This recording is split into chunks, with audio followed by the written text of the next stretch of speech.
Sejam bem-vindos à nossa terceira aula de redes de computador. Hoje estaremos falando um pouquinho mais sobre componentes de uma rede, dos quais vamos destacar dispositivos finais e dispositivos de interconexão. Isto mesmo, falaremos um pouquinho mais sobre dispositivos finais e dispositivos de interconexão. Então vamos iniciar. Primeiro de tudo, vamos relembrar o que falamos nas aulas anteriores acerca dos componentes básicos de uma rede de computador, que são quatro. Falamos um pouco sobre dispositivos finais, que foi o primeiro componente em evidência. Logo em seguida, os dispositivos de interconexão. Falamos sobre meios de transmissão e protocolos.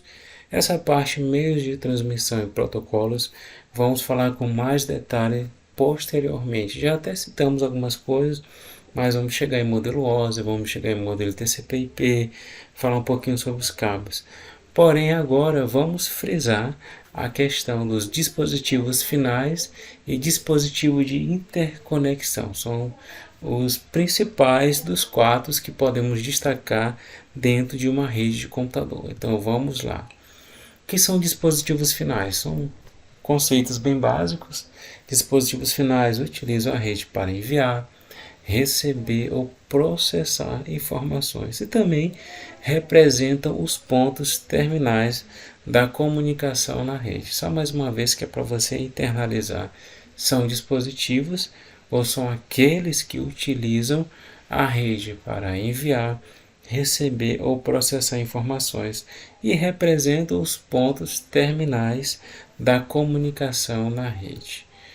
Observe só, temos computadores e laptops como exemplo de dispositivos finais. Computador desktop, não sei se a imagem ajuda aí para você, é o famoso computador de mesa. Aqui nós temos alguns componentes como gabinete, monitor, teclado, enfim. E temos o laptop ou os notebooks. O que eles fazem? Eles são usados, são exemplos de dispositivos finais usados para acessar a internet, enviar e-mails e armazenar arquivos. É o que basicamente nós fazemos com estes dispositivos finais. Acesso à internet, redes sociais através da internet, aplicativos como o WhatsApp Web, entre outros, né? Envios de e-mails, né, que substitui o antigo correio. Hoje nós temos o correio eletrônico, por isso existem os e-mails que são acessados através desses dispositivos finais. E armazenar arquivos. Nós vamos tirar uma foto, vamos armazenar em um HD. E esse HD fica em um desses dispositivos finais, né, que é o hard disk, ou disco de armazenamento. Ok?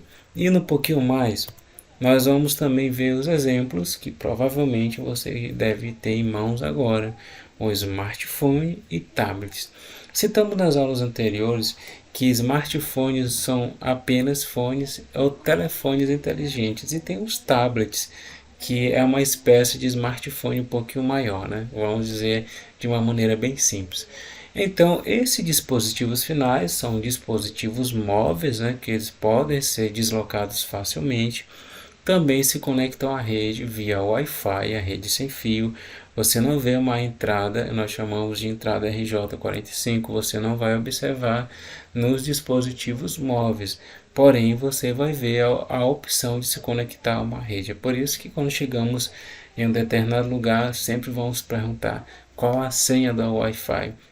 Ou se você não quiser estar dependendo de ter internet ou não no local, você pode acessar através dos dados móveis.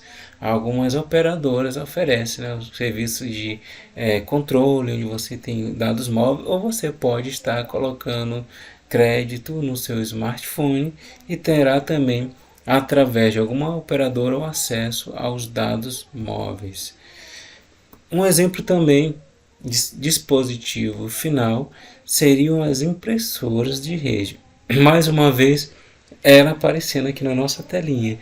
Elas compartilham entre múltiplos usuários para impressão remota. Isto Isso mesmo que eu acabei de falar, impressão remota. Você pode estar conectando algumas, possui a conexão sem fio, Wi-Fi. Você pode estar conectando a conexão via cabo, algumas têm essa entrada RJ45. O certo é que eu posso estar, através do meu laptop, através do meu notebook, enviando um arquivo e vai estar sendo realizada a impressão. Por mais que eu venha conectar nessa impressora através do Wi-Fi.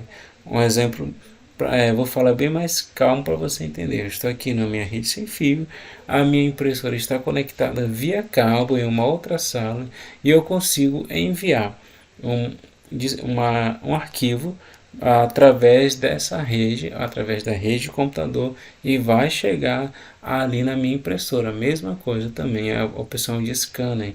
Eu posso escanear ou digitalizar um documento e chegar em o meu computador, e chegar em outro dispositivo final como o laptop. E existe também a opção de, através do smartphone, de estar sendo enviado documentos, e isso tudo para permitir com que haja de fato a tecnologia eficiente e eficaz para nós. Aqui nós vamos observar três dispositivos finais, né? O sistema operacional que eles estão utilizando é o Windows. Eles estão utilizando o TCP/IP, que não se preocupe, você vai entender exatamente o que é isso nas próximas aulas. Temos também o exemplo dos servidores. O que são servidores? É um computador, só que é um computador de alto desempenho, como você observa aqui em destaque, e foi projetado para operar continuamente e processar solicitações de clientes na rede, ou seja, ele não para. Ele precisa todo o tempo estar processando solicitações de clientes na rede.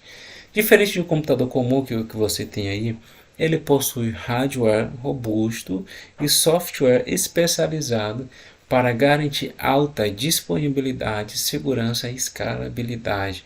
Ou seja, a parte física dele não é formada por uma placa-mãe comum ou um processador comum, não. É um computador, é uma parte física formada por algo robusto. É o melhor processador, porque ele precisa estar ligado 24 horas, precisa ter um software, software vem em programa especializado para garantir alta disponibilidade, segurança e escalabilidade, ok? Vamos aqui ver um exemplo na prática, o que vem a ser um servidor.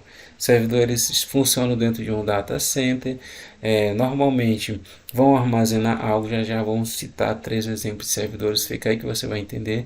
E vamos ver que atualmente as pessoas não querem ter o trabalho de comprar esses servidores, é algo bem atual.